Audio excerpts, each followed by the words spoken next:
Bem-vindo, bem-vindo, bem-vinda, quem está chegando.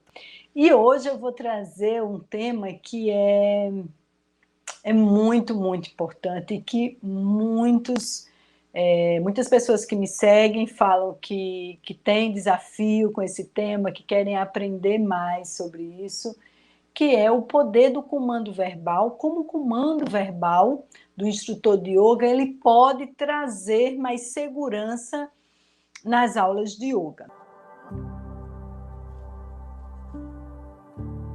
Eu trago hoje uma reflexão para você, se as tuas aulas de yoga, se as tuas conduções nas tuas aulas, elas trazem segurança para os seus alunos, né? Suas aulas trazem comandos, convites verbais, né? Eu sei que essa palavra comandos fica meio forte, mas na verdade são convites, são orientações, são direcionamentos. E como é que esses comandos verbais eles estão relacionados à segurança? Então a gente vai trazer alguns pontos importantes. Eu não vou trazer aqui para vocês uma regra, né? Um copiar colado, tipo, você deve dizer isso, você não deve dizer isso na condução, mas eu vou trazer uma reflexão, tá? Sobre aspectos que são importantes e a gente vai ver como um comando verbal ele pode se tornar um veículo, uma ferramenta muito poderosa nas suas aulas, se bem utilizado, né? Para trazer segurança, para trazer potência na prática do seu aluno. Então, eu trouxe aqui algumas qualidades desse comando verbal para a gente pensar junto. Então, o primeiro aspecto desse comando verbal, ele precisa ser claro, tá? Então, eu preciso dar uma direção clara.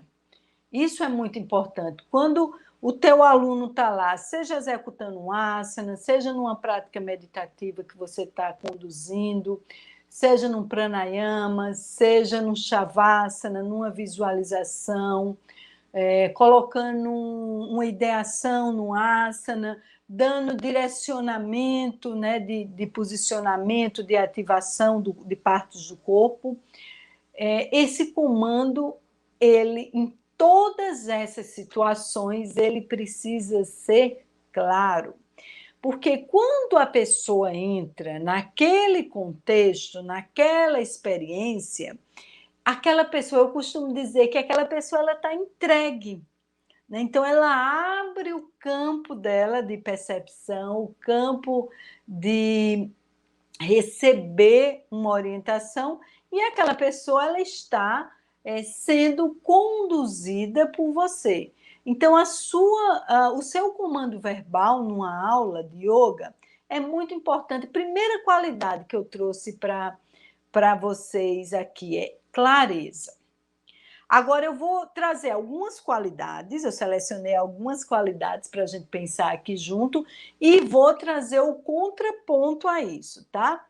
Um aspecto é clareza, né? Então eu tenho um comando, um convite claro, dirigido, onde eu quero que o meu aluno siga por essa rota, siga por essa trilha.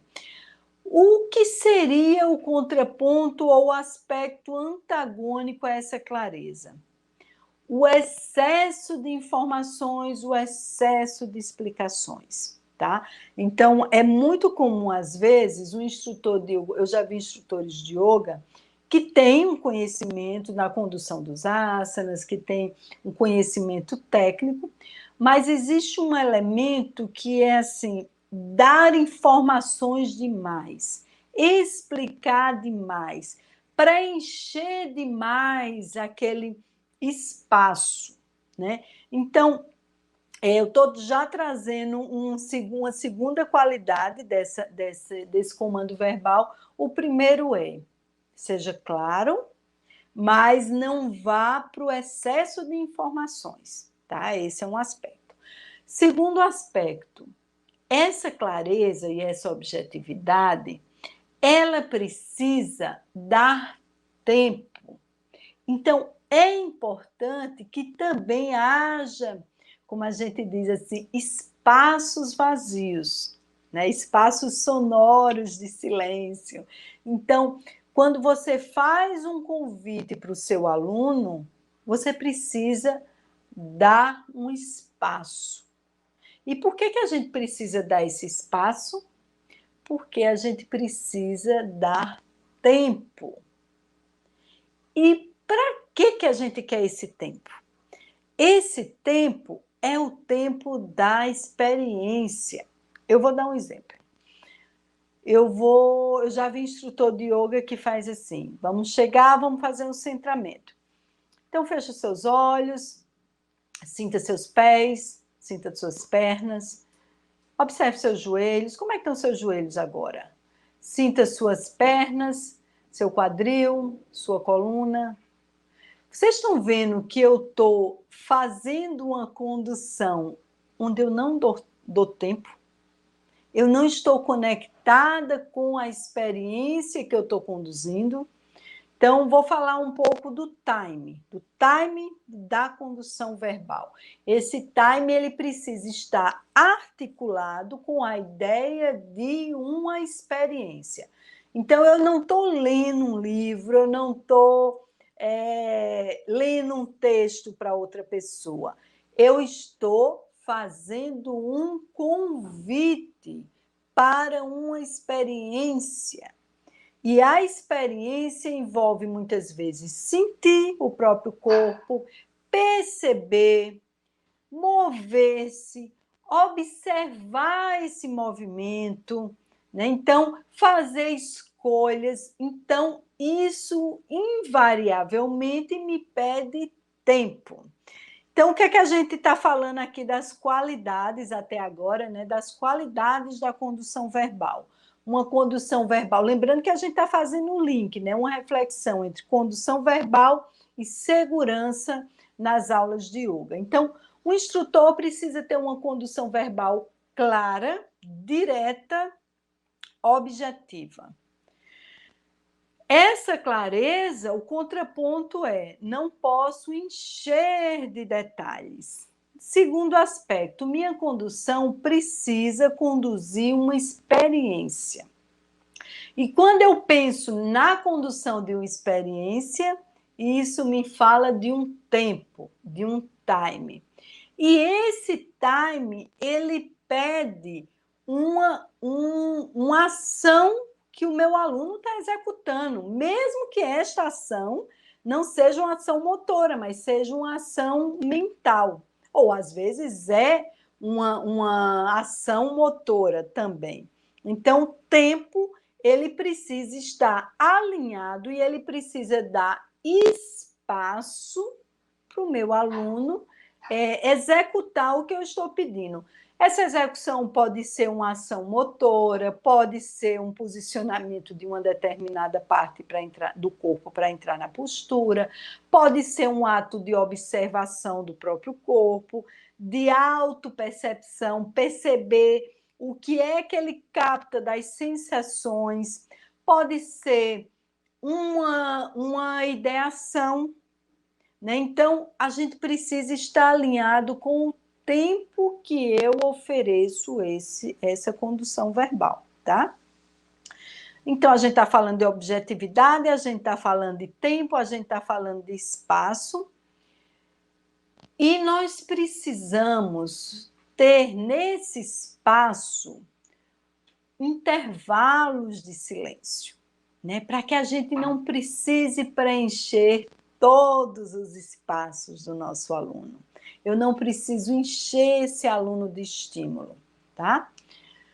E aí tem um outro elemento que eu trouxe para vocês, para a gente refletir junto sobre a qualidade da condução verbal que está ligada, que está associada à segurança nas aulas de yoga.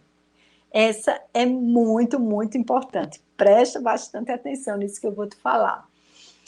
Essa condução verbal, ela precisa estar relacionada a um contexto e ela precisa um contexto que faça sentido dentro do seu repertório e do repertório dos seus alunos, tá?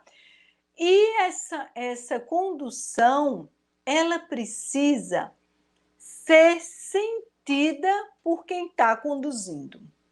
E eu vou explicar esses dois aspectos. Então, o primeiro aspecto, eu vou dar um exemplo, né? Eu vou me colocar como exemplo há alguns anos, eu acho que faz o quê? Nossa, eu acho que já fazem 15 anos, isso. Eu estava fazendo um curso, né, de especialização de instrutor de yoga, e eu estava como aluna num lugar, num centro, no instituto, que é o Instituto Visão Futuro, por onde eu trabalhei 7 anos, em São Paulo. E nesse curso eu estava como aluna e eu também dava aulas de yoga. E eu estava fazendo esse curso para me especializar, para ter outros repertórios. E esse professor, esse instrutor, ele era famoso pela sua habilidade em fazer conduções verbais, trazer imagens, ele trabalhava muito com símbolos, com metáforas, com aulas temáticas, então ele era um poeta. Ele transforma-se a experiência do asana numa poesia. Só que o repertório que ele trazia falava muito da realidade dele.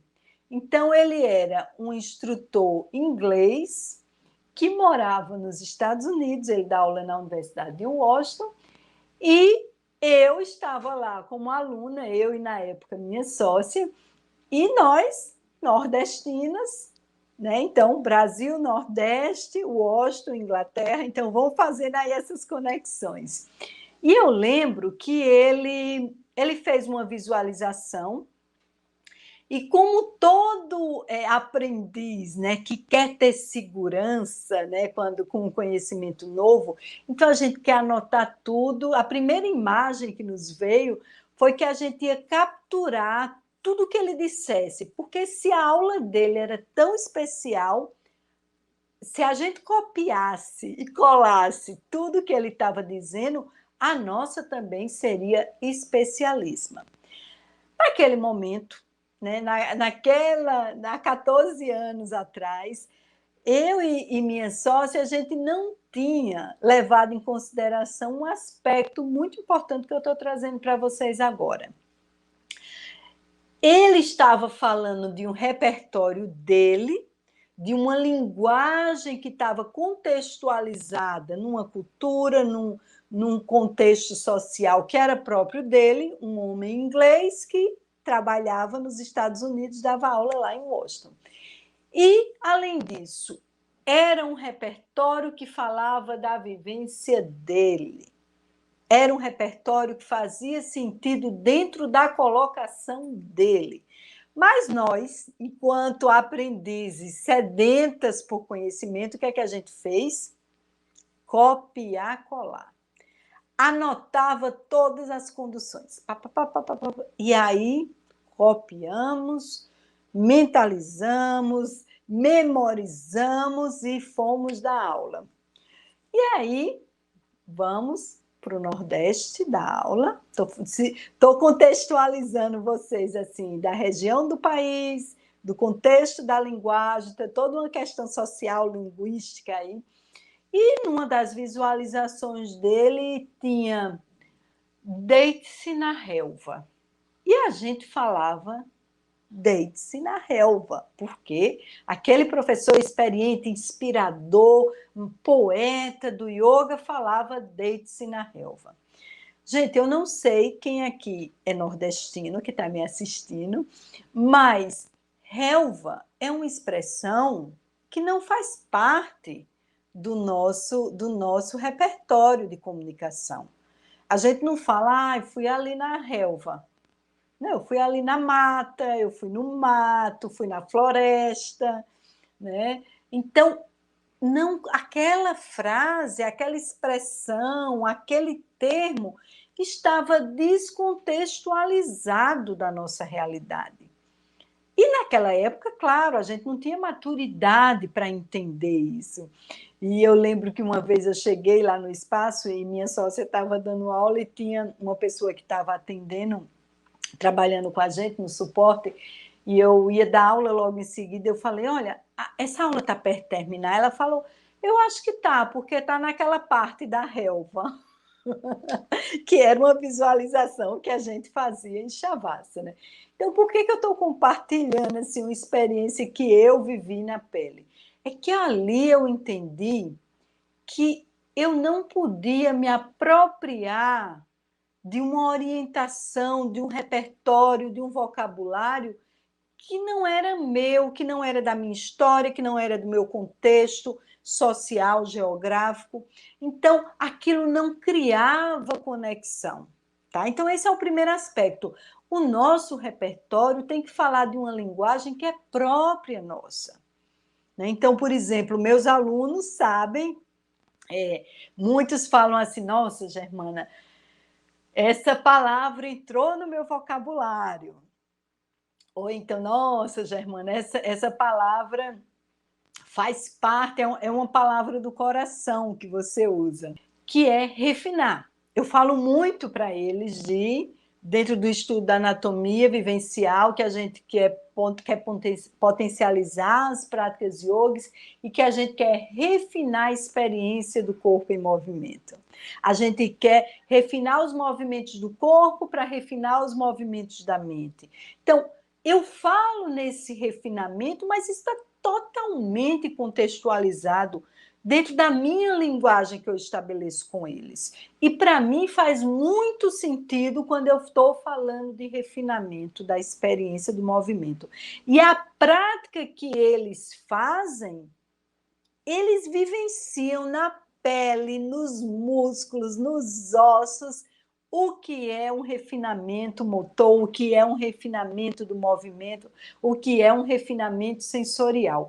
A gente fala a mesma linguagem, a gente estabelece esses códigos. Então, isso é muito importante, gente.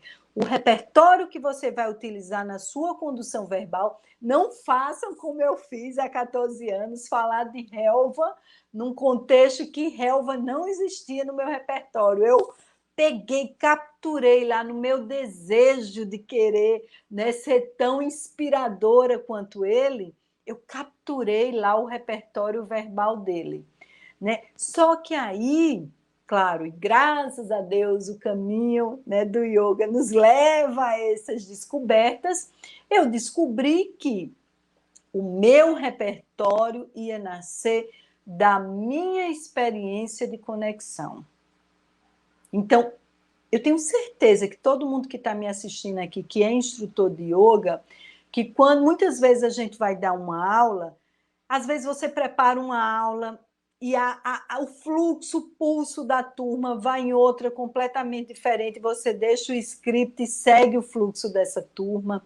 Às vezes você prepara você chega, já deu tantas aulas, eu escutei tanto isso já. Ah, Germana, já dei tantas aulas, e aí chega um momento que você fala assim, olha, eu vou fazer um centramento, eu vou fazer uma conexão, e eu vou me colocar aqui como um instrumento da consciência cósmica, e eu estou aqui a serviço.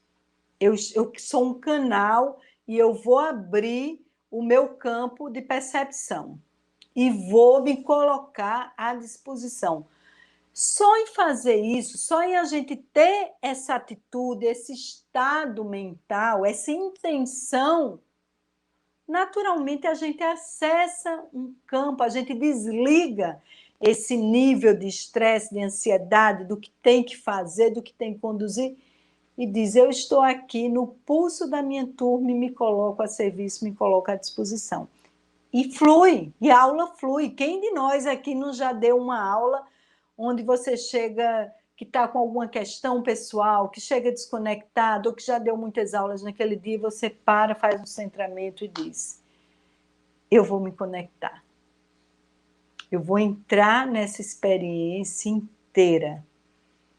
Eu vou dar agora o melhor que eu posso dar, porque eu vou me colocar numa atitude de que eu sou um canal, de que eu estou a serviço da consciência cósmica. Então, faço o meu melhor e entrego. Esse é o grande desafio, né? Encontrar esse equilíbrio entre dar o seu melhor, fazer tudo que está ao seu alcance e entregar. Então, eu trouxe esse exemplo para que fique claro, né? Fique claro que a gente precisa usar o nosso repertório, e o nosso repertório, quanto mais a gente se conecta, mais ele vai nascendo de uma forma íntegra, inteira, original e que é magnético, que conecta. Por que que é magnético?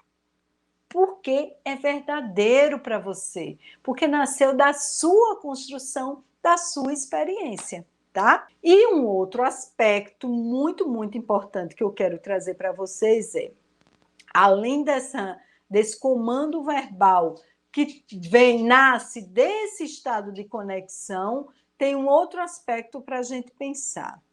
Nós precisamos conduzir o nosso aluno para uma experiência, tá? E que muitas vezes deixar um campo muito aberto, sabe o efeito bate e volta? Não. Por quê? Porque muitas vezes os nossos alunos eles chegam cansados, doloridos, estressados, com rigidez no corpo. Então, eu vou dar um exemplo. Se eu chego e digo para o meu aluno assim, meu aluno passou o dia sentado na mesa lá em frente ao computador, trabalho burocrático, digitando. Às vezes ele anda e sente assim, nossa, meus pés estão inchados, fiquei tanto tempo sentado. Modelo sedentário, e ele vai lá na aula de yoga para soltar um pouquinho mais o corpo, diminuir as dores, dormir melhor, enfim. Estou criando uma historinha aqui para vocês, estou criando um personagem que é bem comum, né, nas nossas aulas de yoga. E aí imagina que você chega para esse aluno, ele vai ficar de pé e você diz, sinta seus pés. Nesse nível de tensão, e aí tem uma informação bem importante que eu quero passar para você, gente. Um corpo muito, presta bem atenção a isso. Um corpo muito tenso, um corpo muito rígido, um corpo muito dolorido, é como se a gente, eu vou dizer uma expressão mais popular, é como se a gente fosse criando uma casca, sabe? Uma casca grossa, que a gente não fica permeável, a gente não sente. E existe um fenômeno que neurologicamente a gente chama de amnésia sensório-motora. É como se a gente fosse desligando, se desconectando dessas informações, se desconectando dessas regiões. Então, se eu chego com o meu aluno, que chega lá, que não se conecta com o pé, que passa o dia sentado em frente ao computador, ele chega na minha aula e eu digo, sinta os seus pés. Talvez isso bate e volta, não tem ressonância, não ressoa para ele, não faz sentido. Então, o que é que a gente precisa fazer? A gente precisa ter a habilidade de pegar na mão, né, metaforicamente, e dizer: vamos, eu vou te conduzir para uma experiência, eu vou acordar o teu corpo. E eu, condutor, condutora, instrutor, instrutora, eu estou junto com você, eu estou experimentando isso que eu estou conduzindo com você. Claro, a gente não pode, nossa, eu vou fazer uma visualização com os meus alunos, eu vou e eu entro e eu sigo no barco junto com eles. Não. A gente está ali como timoneiro do barco, eu estou viajando junto com eles, mas eu estou aqui sustentando a energia para conduzir esse grupo. Tá? Então, isso é bem importante. A gente precisa ir, mas a gente não vai viajar junto com o nosso aluno, com o nosso grupo. Mas eu preciso conduzir algo que faça referência para mim, né? Que faça referência na minha história. Então, eu vou dar um exemplo em relação aos pés. Uma coisa é eu dizer para o meu aluno, sinta seus pés. Aí, você lembra lá de Germana que disse, dê tempo.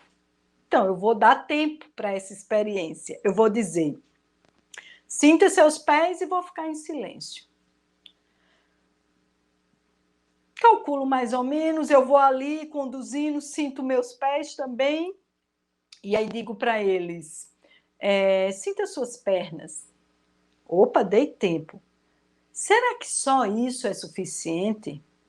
Dar tempo É importante, é muito importante. Foi a primeira coisa que eu falei. Clareza, objetividade, tempo, time, pausa, silêncio. Mas agora a gente está indo mais profundo, a gente está refinando. Deixa eu usar aqui uma palavra do meu repertório que eu amo. A gente está refinando essa condução verbal.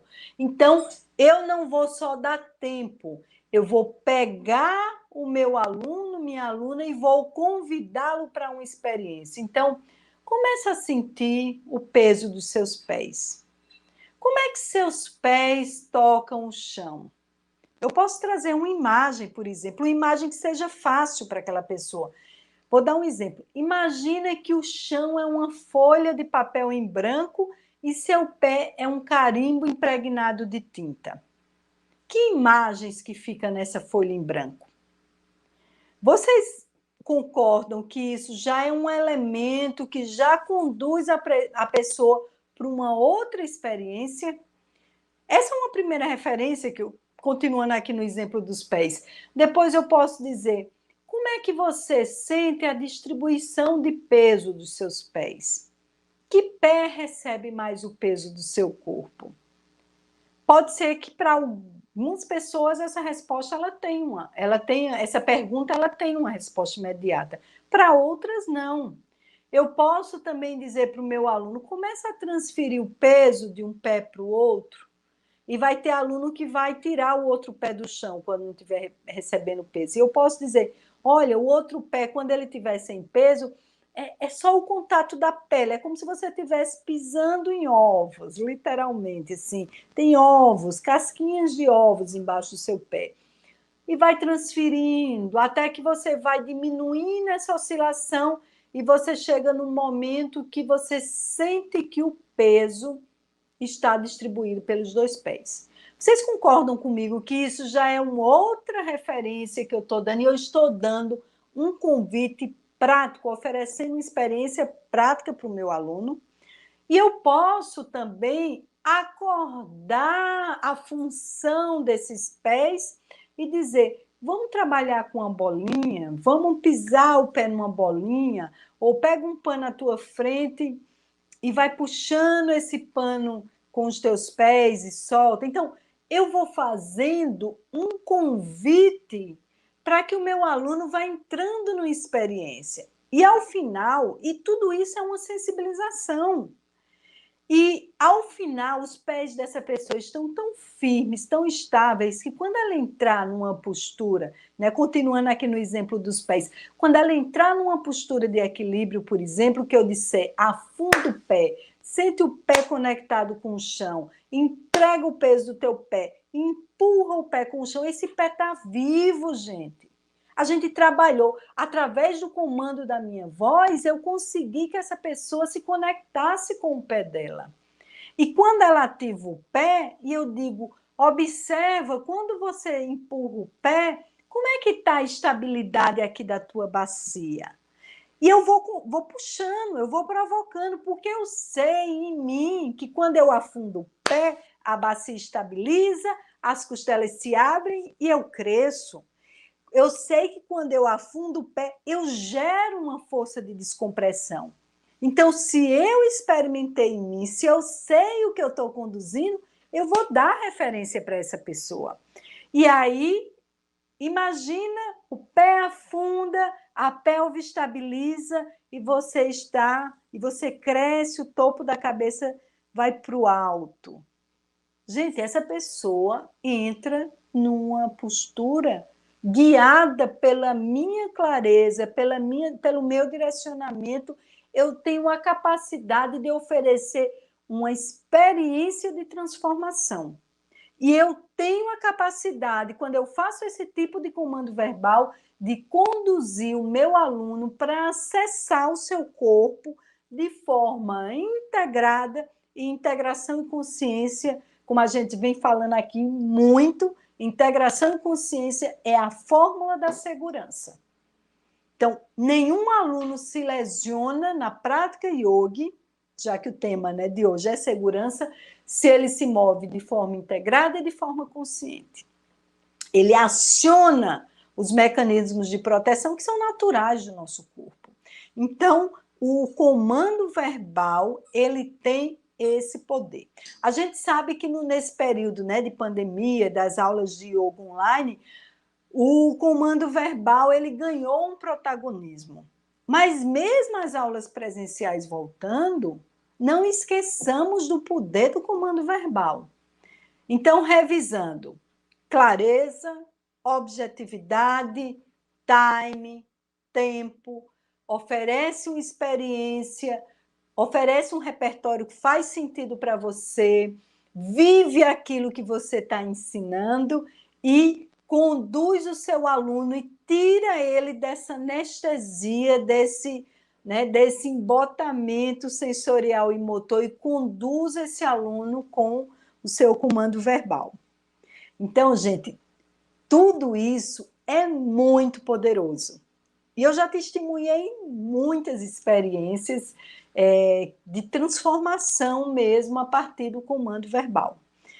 E amanhã, na primeira aula, instrutores de yoga que estão me ouvindo aqui, na sua primeira aula, pensa, que qualidades que Germana falou ontem do comando verbal que eu posso colocar em prática hoje e transformar a minha aula? E eu tenho certeza, se você colocar pelo menos um ou dois desses aspectos que eu falei aqui, seus alunos vão falar que a aula... Um beijo imenso, queridos e queridas. Bom descanso, boa aula e bons comandos verbais, tá bom?